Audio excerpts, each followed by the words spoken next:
Known him for 25 years now. I got into the sport in 1989. He started the year before I did, even though he's about 5 years younger than I am.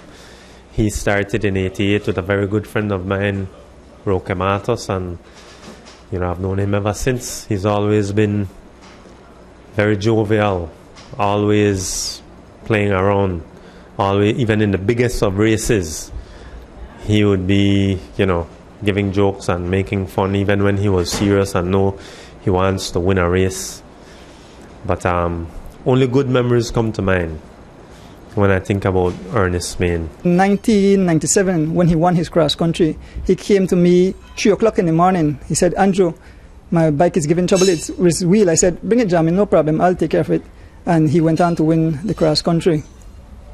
What was that feeling like, knowing that you had a hand in being able to prepare him for that victory? It's hard to explain. I mean, it's joy, because he did mention that I did help him to win the race. In 2001, Jamin won his second cross country. I am listed officially in the record books for that race as the last place finisher. But I only finished one single lap behind Jamin, and the reason was Jamin was on the track when the main bunch came in, and we were about a lap behind him, about actually 3/4 of a lap behind him. And as we were going around the stadium and we had to do 2 laps, I looked across the lap and I kept watching Jamin, and he was with Bobby Lee. Bobby Lee, of course, that's a name that's well known among cyclists who used to come and compete in the biggest races. And in previous years, there was a close finish with Bunas. One year, there was a close finish with Chavarria. Chavarria had won the cross country recently, and it was close finish. And in my mind, I was a fan of Jamin and I was a fan of Belize, and I wanted to see the finish.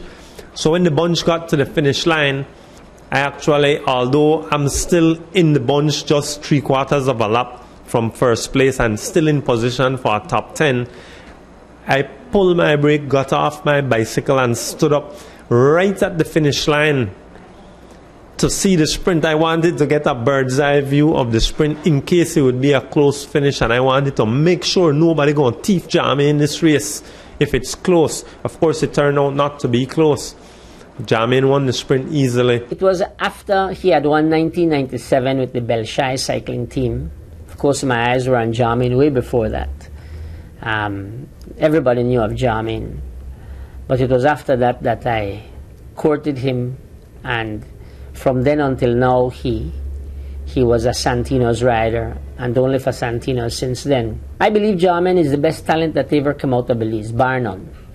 I believe had Jamin been picked up at 18 years old, 19 years old, 20 the latest, he could have been as good as any Tour de France rider. Jamin instilled fear into the hearts of competitors wherever we traveled. We traveled to Guatemala, we traveled to Honduras, we traveled to El Salvador, to Nicaragua, all over Mexico. And when Jamin arrived, I could tell you everybody to worry. And in the beginning of his career he wasn't, but at the end he was what we call a complete package. He can climb hills, he can pace, and he can sprint. I realized that Andrew Smalling, he wanted to get behind me, but I realized his foreigner come to work for him. He's not going to really try to win this race, so I don't worry about the foreigner. I know he's going to bring it hard along the curve for Andrew Smalling, because he's a really one-up sprinter. I'm not really a one-up sprinter, but I was very strong today, and I did it. I want to say special thanks to all my teammates, Mr. Santino. I know he's very happy. He really wanted this win, and I want to say my brother out there, I was really worried about him. When I was in Dominican, I heard he get shot and he was very ill. I want to big up my brother Ellis. He really pushed me hard and say I can do it. I know I can do it.